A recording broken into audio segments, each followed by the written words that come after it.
Welcome everyone to Season 1, Episode 1 of the EITF project. We're finally here, and I couldn't be more excited to take you on this journey with us. So let's get started. Episode 1 features an interview with Fanny Mlynarski, aka Fiona Miller.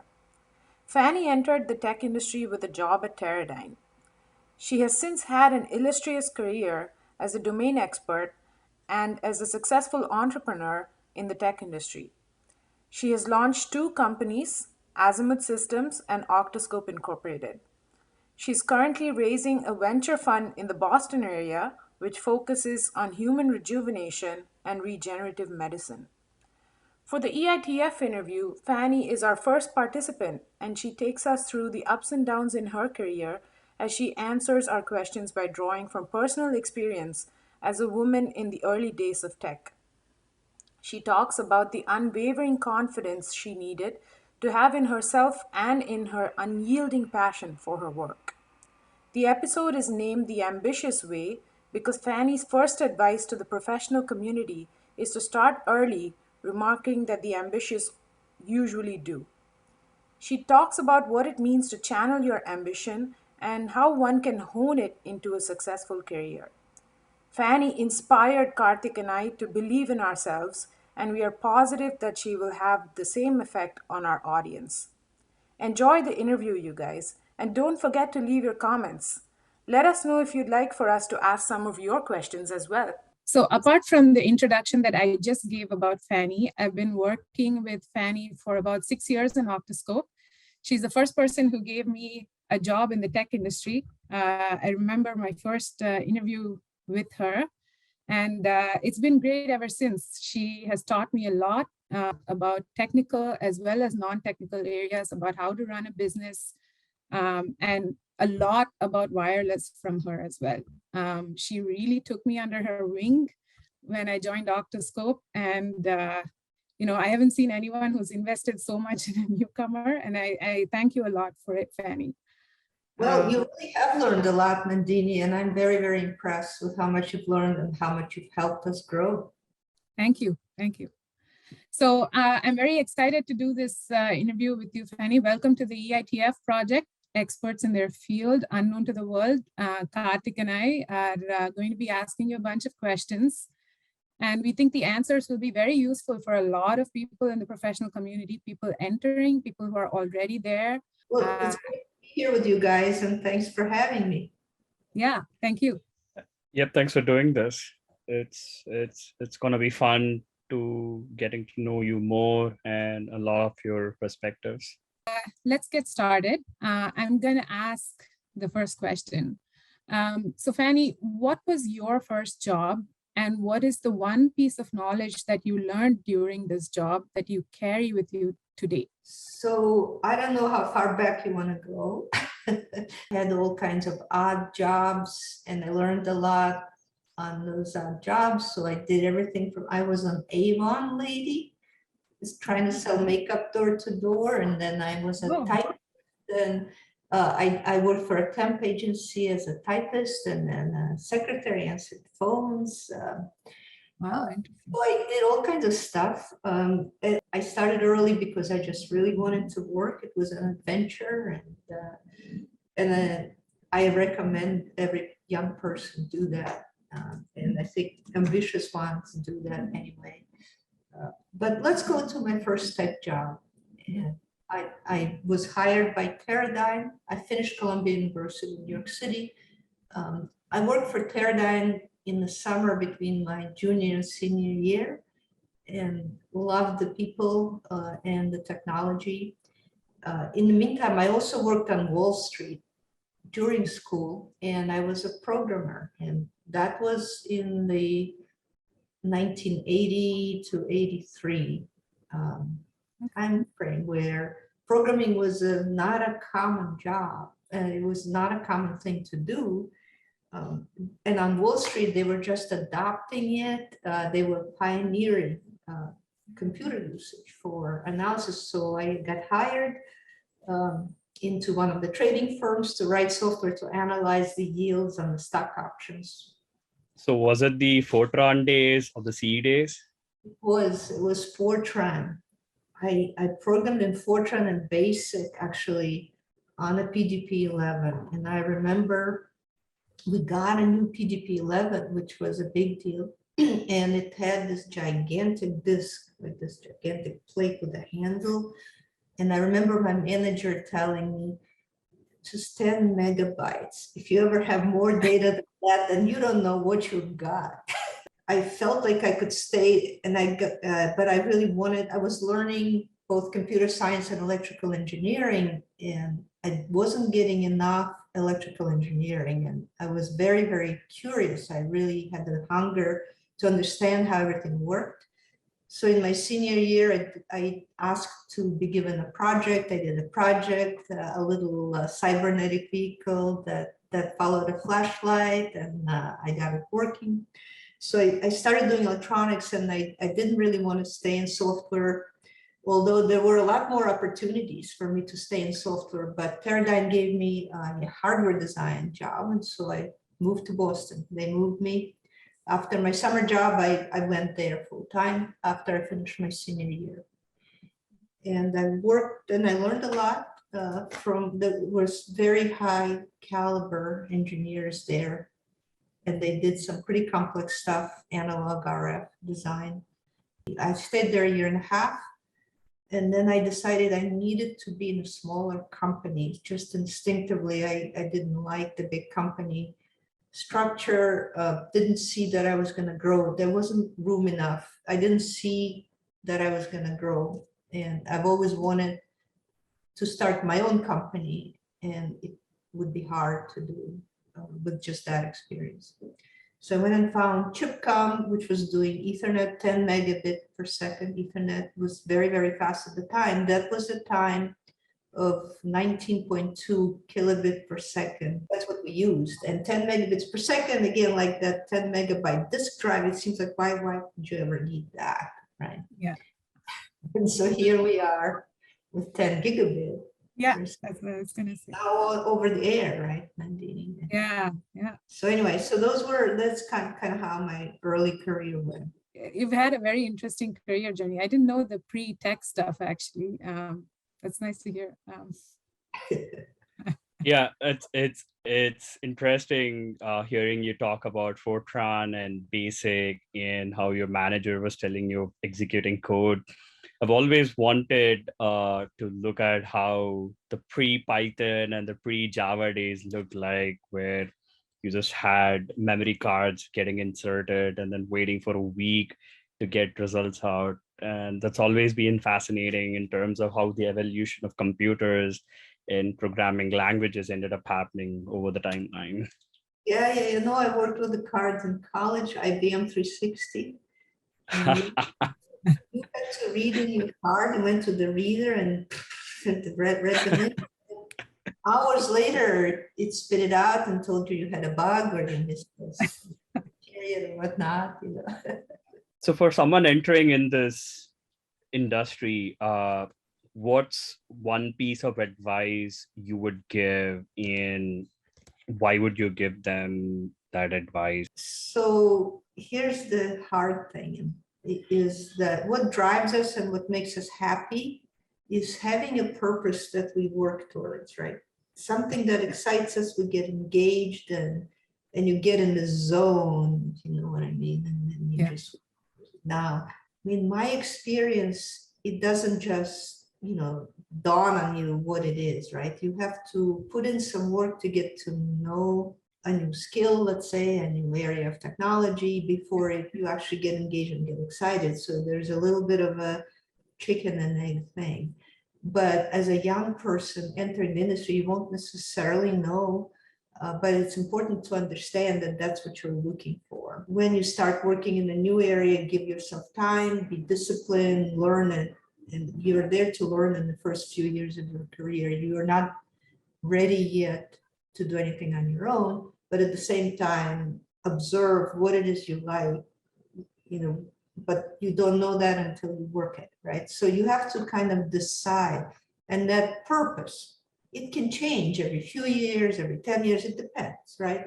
So as a young person, you come into work and you kind of have to direct it a little bit. You have to find people who will help you. There are people you will work with, they're older, more experienced. Some will help and encourage you, and others will not help you. And they would criticize or make you feel let down or discourage you.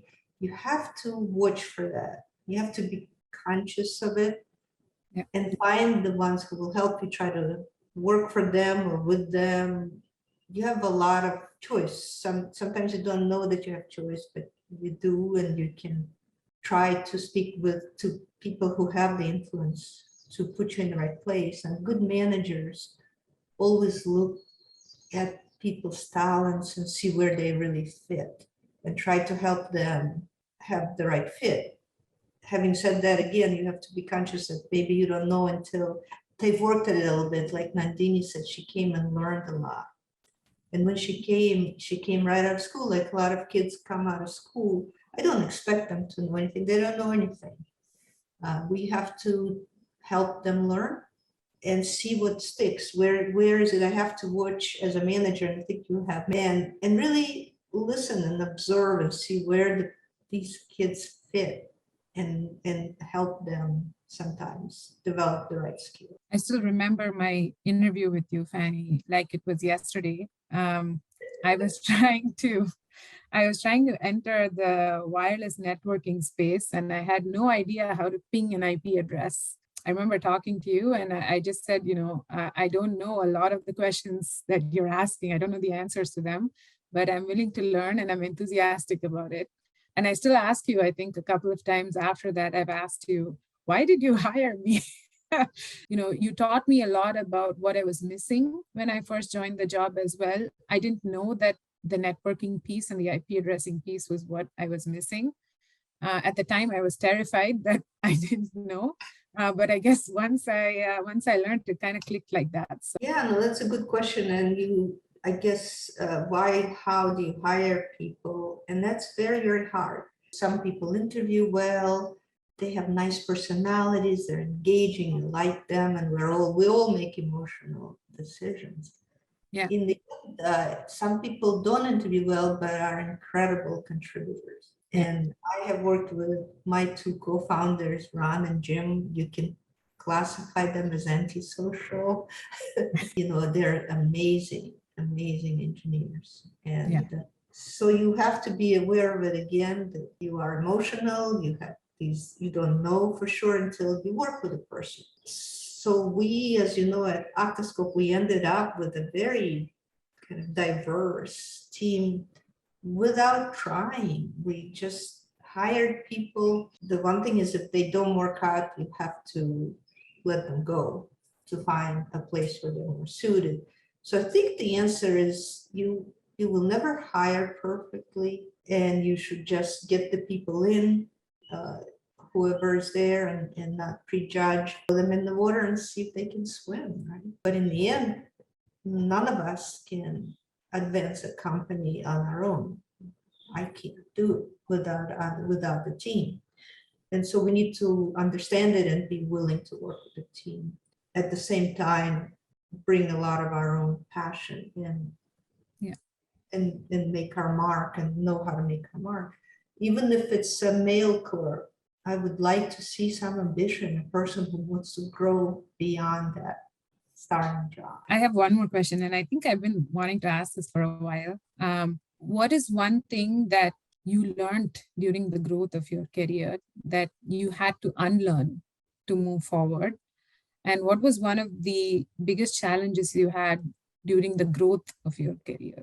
So what did I learn that I had to unlearn? That's a tough one, Nadine. And I thought about it when I went to work for Teradyne. There was a lot of new stuff to learn because I had hardware design, and I had to learn from others in many ways, and learn the discipline of setting up your bench and how to measure and how not to rush through things and go in circles. So you learn different things at different stages as you move on.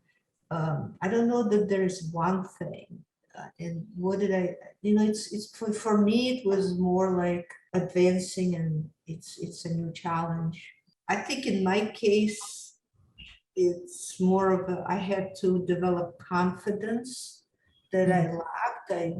Sometimes I would let people influence how I felt about myself a little too much. Instead of saying, well, this person could be wrong, I think I really can't do it. And then as a woman in engineering, and people will sometimes dismiss you. So for me, a very important thing to unlearn, if you will, was to develop this independence and say they don't know necessarily what I can do, and I'm the only one who knows, and I'm the only one who can influence what I can do through effort. I mean, I've gotten very lucky with my first job at Octoscope because every time I was in a meeting room with a lot of experienced people, I always felt like I was heard. To that point, I wanted to ask, what do you think a new employee should do in a room full of experienced people, at least experienced in that company, to bring their ideas forward and to be heard? Is it in a room full, or can you, is it an option just to go talk to the person who you know Yeah, is, talk to the person. Yeah.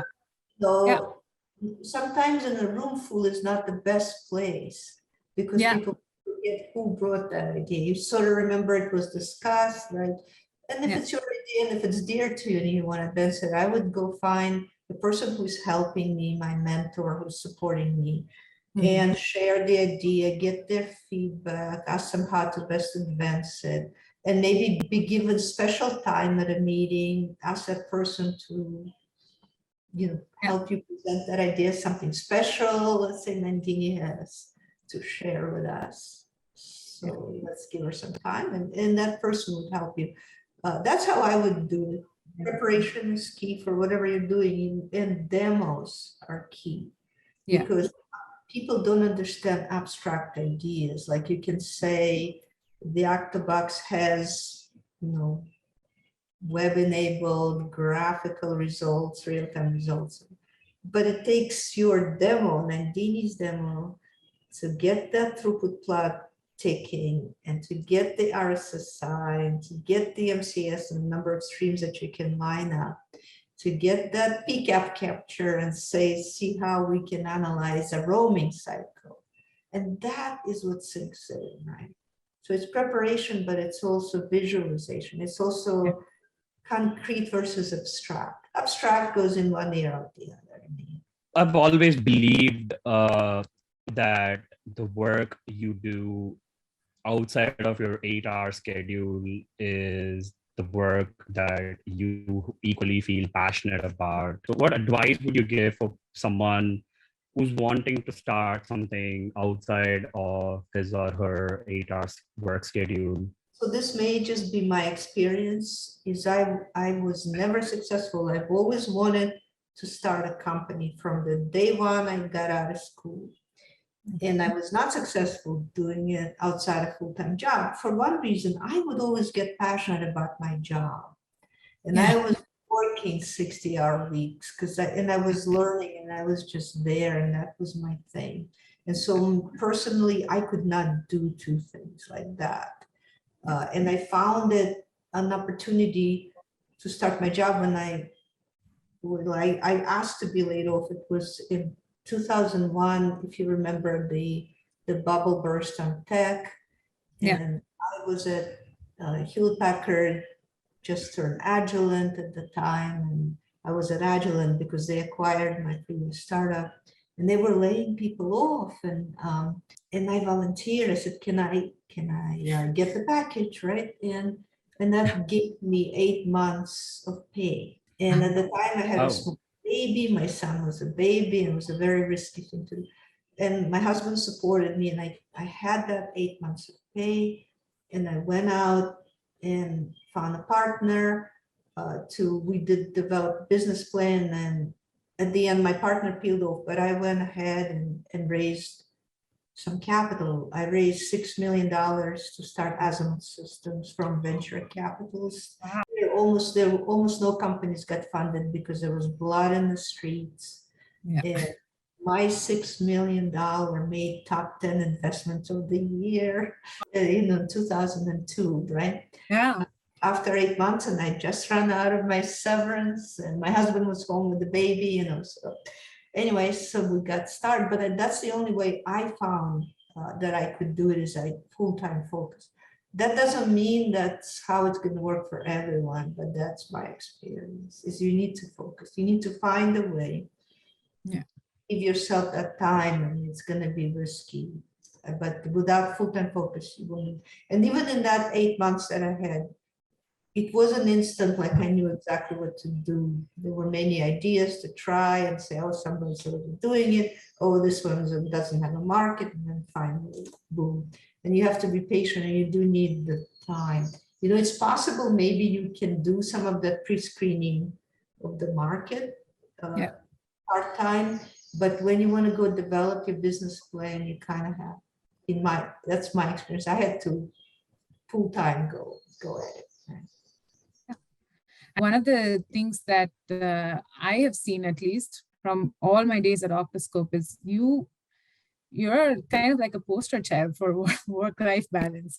I've seen that no matter what happens in the company, no matter how busy you are, you always take that hour to yourself to take care of your health. You always take time off, no matter which meeting you're in, anytime your family calls, you're out, you pick up the call, so I wanted to ask you, what can one do consciously to maintain that work-life balance as an employee, rather than, there are a lot of perks that organizations give today to address this work-life balance topic, but what can an employee do to consciously maintain that balance? Well, I think you said the key word just now. You have to consciously do it. Yeah. Because it's very easy to get busy and forget, right?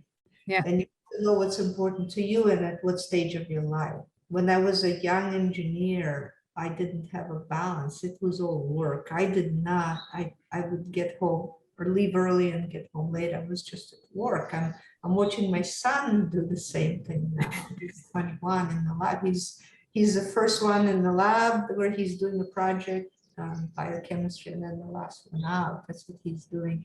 Maybe he has my genes, I don't know. Also, you get older, you maybe that changes, right? You find a significant other, you get married, you got a kid. Now other things matter, and now you're much better at your job. You kind of know, there's still a passion, and you have to be conscious of your needs, and they will change over time. So health, obviously, is important. Without going for a run, my brain isn't going to work well. I'm going to start feeling bad. I'm not going to do my job well. Plus, I enjoy it. It's my time to myself. It's meditative. I just go run. I know you go for a swim. But like you said, you just have to understand that we have different needs at different periods of our lives, and know what those are, and be true to us, to be true to them. Let's switch gears and talk about management, right? And how does the transition from an IC role to management look like? And what should one focus on? Good question. As your question implies, you want to be sure you want to do it. But you don't know until you try. So it's like a chicken and egg thing, like we talked about earlier. So I am always up for trying and giving it some effort. Now, as far as obviously there's, when you're an individual contributor, you manage yourself, and it's a technical role, like you said. When you become a manager, it's not about you at all. You have to put your ego on the shelf. It's all about your team. Your job now is to make sure they're engaged, they're in the zone, they're in the right place. They love coming to work. Yeah. It's a different job from coding. But coding helps you because you can get in their shoes, and you know how they feel when they're chasing this bug that happens once every blue moon. I mean, if you don't know that firsthand, you can't manage them, because you'll be unfair to them. So, well, what's taking you so long? There, you can relate, you can make them feel better, say, hang in there. I know it's hard. Can we try this and that? They know when you have their back, when you understand them, you have to bond with them. So the skill is very different, although your coding experience now really helps you to bond and duo, right? It's a very different job. Not everybody likes it because some of us, and especially when we're young, we have egos. We want to be the hero. We want to be out there showing off how smart we are. And that's not a manager's job. Managers, like a coach, right? You have players on the field, they're the heroes. You are kind of in the background. Right? But if you're starting a company, leading a company, you do have some management help. Management skills help you, but you're not a manager at that point. If you kind of cross that's the next step. You become a leader where you do have to be a superstar. People like Steve Jobs, they are the face of the company. When you move to management, you will use those skills to get your team to do it and be happy. Right? And then when you advance to starting your own company and leading, you will still rely on those management skills. You'll need them, but you will need other managers in the end. I know that one thing that I struggled with when I wanted to make the move from IC to management was delegation. And also, the other thing that I learned about management is when you see a problem, it's not more about trying to go and fix it. It's about thinking about it from a process perspective. Hard thing, because when you know how to do something, it's easy for you. You're watching your employees struggling. Yeah. Just say you roll up your sleeves, you get in there, you do it. What have you just done? Yeah. Now this poor person is like, you've overstepped and you've done it. You've crushed his ego. He hasn't learned anything, right? Yeah. Yeah. The best book I read on that topic is called Multipliers. I forget the author's name. It's a good book. It's a good book. It shows you how you can still use those skills, but you go there with an employee, you coach them, and maybe you step in with them and help them get over that hump, and then you remove yourself and let them keep driving and keep learning. It's very, very hard because when you know something and you're good at it, it's the most tempting thing to just get in there and do it. Oftentimes you do it in a startup because you don't have enough cash and your customer is waiting and it's a huge order and you have to do it. There are situations like that. And you have to do your best with employees and explain to them that you're going to step in and do it, but maybe you just follow up and have them work with you or learn, or you give them you said you delegate something they can handle. Don't just, there is a balance, and in the end, you won't learn everything from the book because you learn from the book and then life is different. Oh, this wasn't in the book. What do I do? I think collaboration plays a key is what I'm taking away from your answer. Like, hey, okay, if there's a case where you can go make someone better and accelerate them, go ahead and do it. Danny, I'd like to move to more of like an organization, from an organization's perspective, and to what's happening today. The employment space today has a new nickname. I don't know if you've heard it. They call it the Great Resignation. There are a lot of people quitting and joining new jobs today. So what, in your opinion, is the primary motivation for an employee to stay or leave a company? I mean, without a doubt, it's who they work with and for. Yeah. Right. And whether they are engaged, if it's the engagement level. If you're bored, they're giving you're bored, you're not going to stay. If your manager found a way to give you a challenge and engage you, not too big a challenge so you fail, but a good manager will find the right level for everyone, and you're learning and you're engaged, then you will stay. That's really the more interested you are in your job, the more you want to stay. So we live in a generation where your customers' needs and wants change on a minute by minute or second by second basis, correct? So how would you approach that ever-changing need of serving an audience that's changing on a day-to-day basis? Because at the end, we're just serving our customer. You learn, you rely on experience. You need good people skills. You need empathy. You need to learn to understand people and feel what they feel. Listening skills actually are much harder than people realize. And there are classes out there that teach us how to listen, and not just listen, but empathize, get into that person's skin, really understand, echo back what they say, make sure you understand. And then the people know when you heard them, make sure they know you heard them. You may not agree and you may not be able to accommodate, but you can echo back what they say, and then they know you understand. But if they don't know that you understand them, you just respond, they just keep repeating again and again because they think you haven't heard them. Fanny, to that point, I'm thinking about a company's innovation here, right? When a company looks to innovate, what are the few things that they need to consider before going down the innovation route and taking their project all on their own, other than outsourcing it? And to your point about customers, right? Customers always have a changing need. So at what point do you draw the line and say that, okay, I will cater to this new need for the customer versus, no, this is what my company does, and we're not going to move in that direction? Well, there's a difference between persistent and stubborn. The customer is asking for something new. Yeah. And you have to step back and say, is this only for this customer, or are there 10, 100, 1,000 other customers that also need it? And you put it in your slides and you go to your customer and say, we have this feature, will you buy it? We had really pretty effective marketing because we sold stuff before it was real. Yeah. And the stuff that customers didn't want, we didn't build. And that's Much to the dismay of R&D, I think. The way we did it from the start, actually, we continued with our consulting culture because we were a consulting company. We built what the customers paid for. We kind of carried it over into product.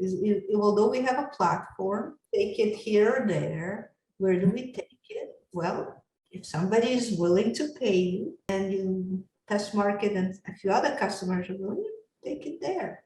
But you won't always make the right decisions and you back off. But another thing to remember is that some new features that the market's not familiar with can take a year to establish. You may not sell so you got to be aware of that too, is maybe the world just doesn't understand what you're saying. Maybe you're not marketing right. Maybe it takes you a year to communicate that. And so, there's a lot you kind of learn.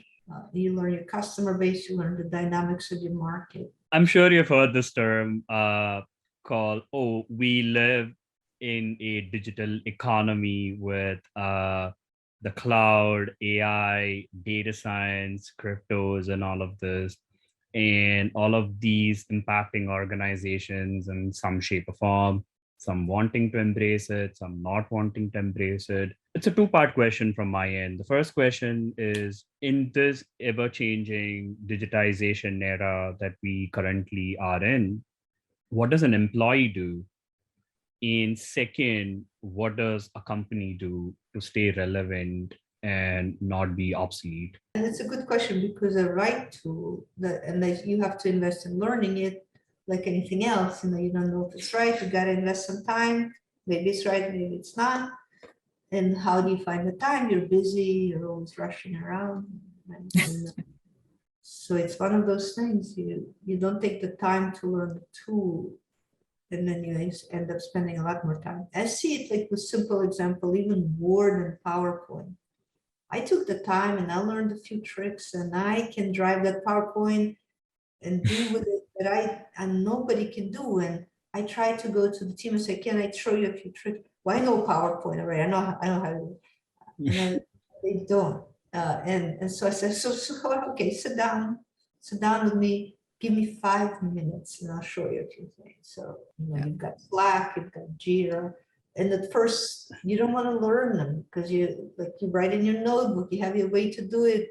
You're in a rush, you don't have the time. It's a call you have to make. You have to consciously put the value on, the tool that's gonna help you be more productive. What words of encouragement would you give an entrepreneur, and what words of caution would you give them? Yeah, I would say it's a ton of fun. Don't be afraid. It's a lot more fun than working for someone. Figure out what you can do that the customer will pay you before you make it. That's worked for me. When I started my own, and if you can figure out how to do it with revenue very close to when you start, you can still get money into the company. But if you're selling and you're on your own 2 feet, you're a lot less desperate to get the money. You can get it. People just gave it to me. They came and gave me $500,000 because we were just selling and shipping out of my basement. This group of investors just gave me $500,000. It was in good terms and got us jump started to production. If you can figure out how to do that, that worked for me a lot better than getting venture money with all the planning ahead. Because somebody pays you to do it, you have a market. Maybe it's a market of one, but they paid you and you took a chance and you couldn't sell it to anybody else, and so you try again, right?